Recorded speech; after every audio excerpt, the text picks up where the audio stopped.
Bonjour chers frères et sœurs, je vous salue, vous qui aimez l'histoire.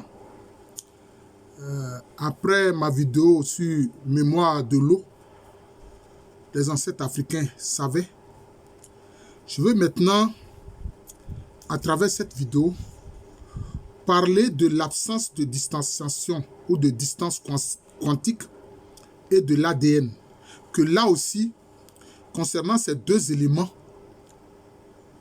les ancêtres africains savaient. Mais ils le savaient de façon empirique. Et c'est ce que je vais essayer de montrer ici. Ils le savaient de façon empirique. Nos ancêtres africains, là, ils connaissaient l'absence de distance quantique. Que le fait que dans les lois quantiques, les lois de la mécanique quantique, il n'y a pas de distance en fait. L'un des éléments, c'est l'absence de distanciation quantique. Les ancêtres africains savaient cela de façon empirique. Je vais montrer en quoi. Et puis aussi, ils connaissaient l'ADN. Je vais montrer en quoi.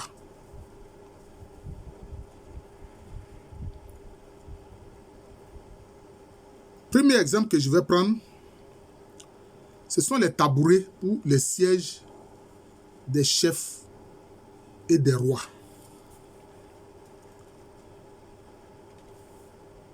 L'un des symboles du pouvoir, c'est le tabouret, le siège, que les Ashantis appellent Dua et que les Agnis appellent Bia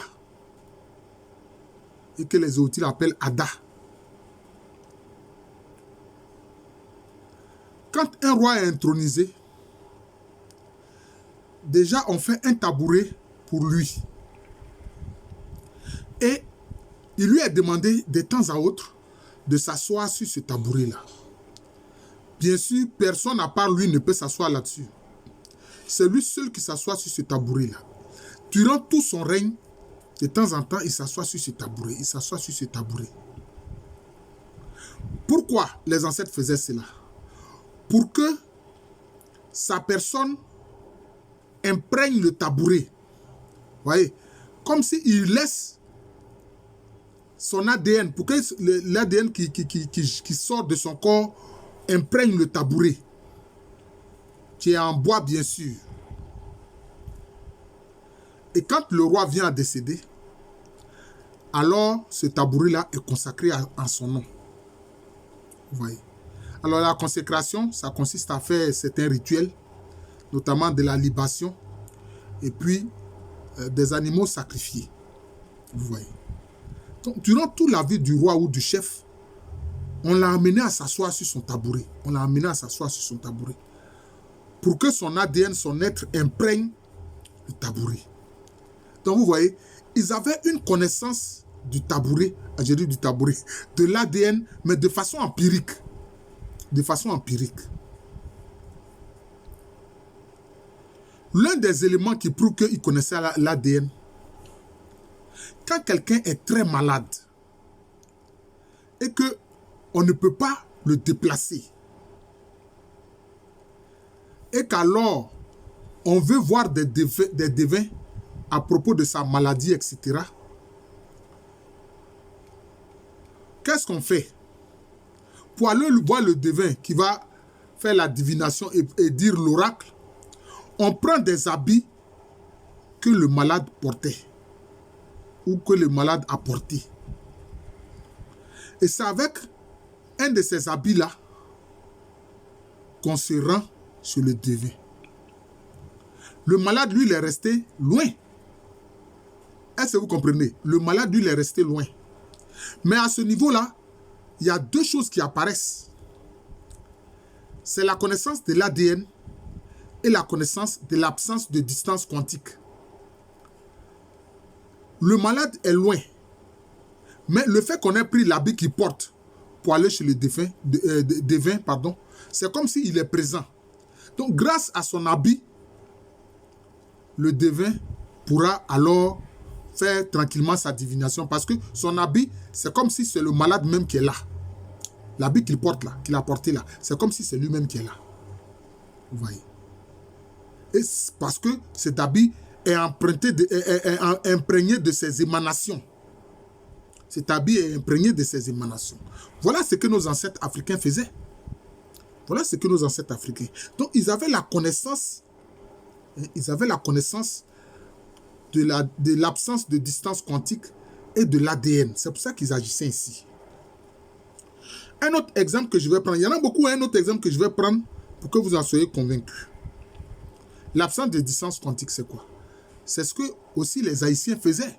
Les Haïtiens, c'est quoi? Ce sont les Africains. Ce qu'on a appelé la poupée haïtienne. C'est-à-dire que les Haïtiens,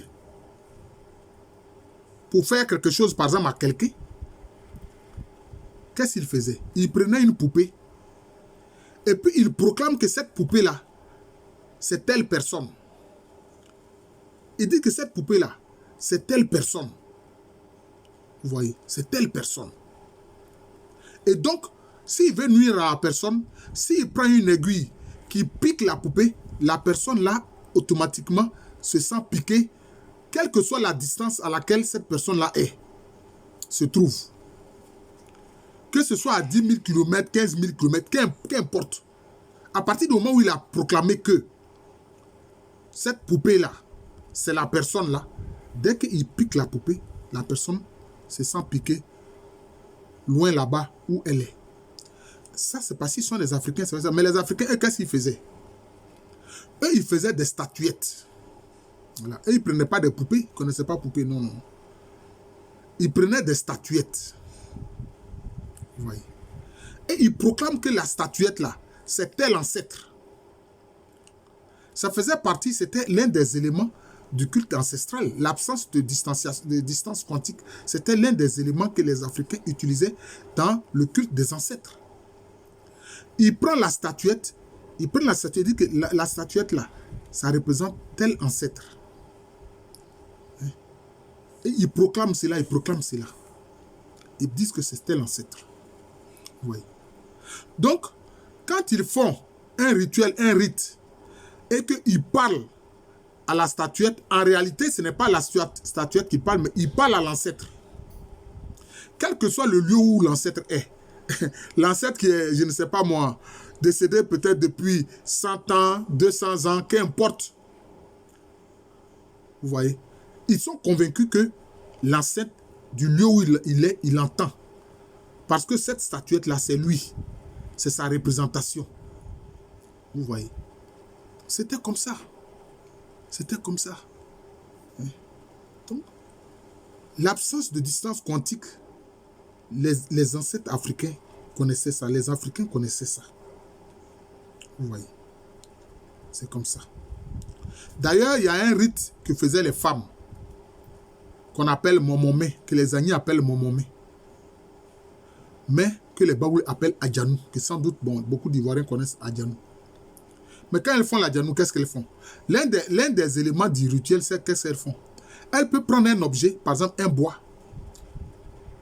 notamment quand leurs époux, leurs fils, leurs frères sont en guerre, elles prennent un morceau de bois et puis elles proclament que ce bois-là, c'est l'ennemi que leurs frères, leurs fils ou bien leurs mari combat. Elles proclament que c'est lui. Voilà. Que ce bois-là le représente. Ou même, on peut aller loin, elle peut faire une statuette pour dire que ça représente cette personne-là. Et puis qu'est-ce qu'elles font? Alors, elle peut battre la statuette. Elle peut écraser la statuette. Et comme ça, la personne là où elle est là, ennemie de leur frère, de leur époux, de leur fils, est écrasée, tuée. Vous voyez? Parce que les Africains connaissaient l'absence de distance quantique. Ils connaissaient l'absence de distance quantique. L'un des éléments qui prouve ce que je suis en train de dire, toujours dans la Djanou et le Momomé, les femmes, bien sûr, elles veulent quoi? La protection de leur fils, de leur époux, de leur frère, etc. L'épouse, par exemple, qu'est-ce qu'elle va faire? Elle va aller porter un habit de son mari. Elle porte un habit de son mari. Et puis les autres disent que, alors quand elle porte l'habit de son mari, là, les autres n'appellent pas par son nom de femme, mais non, elle l'appelle par le nom de son mari. Les autres qui sont là, qui participent au rituel là, elle appelle par le nom de son mari pour dire que son mari est présent parce que elle porte son habit. Donc, il est présent. C'est comme s'il est présent. S'il fume la pipe, elle va trouver une pipe pour fumer, pour dire que c'est son mari qui est là. Voyez? Pour ne pas que son mari meure, puisqu'il est présent, vivant, par le rituel qu'elle est en train de faire, en portant son habit, en fumant sa pipe, alors le mari est présent. Vous voyez? L'absence de distance quantique. De façon empirique, les ancêtres africains savaient cela. Un autre aspect encore que je vais indiquer, c'est celui-là que je vais prendre pour achever ma vidéo. Quand quelqu'un décède, notamment ça, on voit ça aussi chez pratiquement tous les peuples akans, hein. Mais moi, c'est surtout avec les Nzema que j'ai vu ça. Les Nzema qui sont des Akans, qui sont aussi bien au Ghana actuel qu'en Côte d'Ivoire actuelle. Ils sont à l'extrême sud-est du Ghana et à l'extrême sud-ouest de la Côte d'Ivoire. Quand quelqu'un décède, d'ailleurs, comme ils sont sur 2 républiques, quand un Nzema décède par exemple en Côte d'Ivoire, on fait ses obsèques ici. Mais on informe les parents qui sont en République du Ghana. Et on fait ses obsèques aussi là-bas. Mais pour pouvoir faire ses obsèques là-bas, qu'est-ce qu'il faut? Il faut que le défunt soit présent. Il faut que le défunt soit présent. Comment est-ce qu'on rend le défunt présent? C'est très simple. On coupe les poils de ses aisselles. On coupe les poils de son pubis. Et on met ça en général dans du citron. On coupe, disons, un fruit de citron, de citronnier. On coupe ça en 2 et puis on creuse, on enlève tous les éléments qui sont dans le machin, dans le citron. On nettoie ça bien et puis maintenant on met les poils là-dedans, les poils du défunt. Et quelqu'un porte ça, hein, aux parents qui sont en République du Ghana. Et c'est sur cette base-là, avec alors les poils des aisselles et du pubis du défunt, qui le rendent présent, ça le rend présent. Alors, on fait les obsèques. Vous voyez? L'absence de distance quantique et la connaissance de l'ADN. Cela veut dire quoi? Ces poils-là, c'est lui. Puisque c'est de lui qu'on a pris, c'est lui. Et quelle que soit la distance, là où il est, c'est lui. Vous voyez, c'est lui. Et quand on a fini de faire les funérailles avec les poils donc, du défunt, qu'on a peut-être enterré déjà du côté de la Côte d'Ivoire, maintenant quand les obsèques sont finies aussi du Ghana là-bas, ces poils-là aussi sont enterrés, on creuse un trou et puis on met ces poils là-dedans. Vous voyez. Les Africains connaissaient l'absence de distance quantique. Ils connaissaient l'ADN. Je viens de vous donner des exemples pour vous le prouver. Mais leur connaissance était empirique.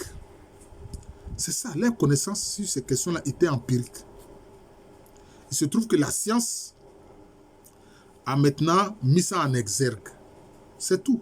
Mais les Africains connaissaient ces choses-là. Ils connaissaient l'ADN, ils connaissaient l'absence de distance quantique. Je vous remercie. Je suis le professeur Alou Kwame René.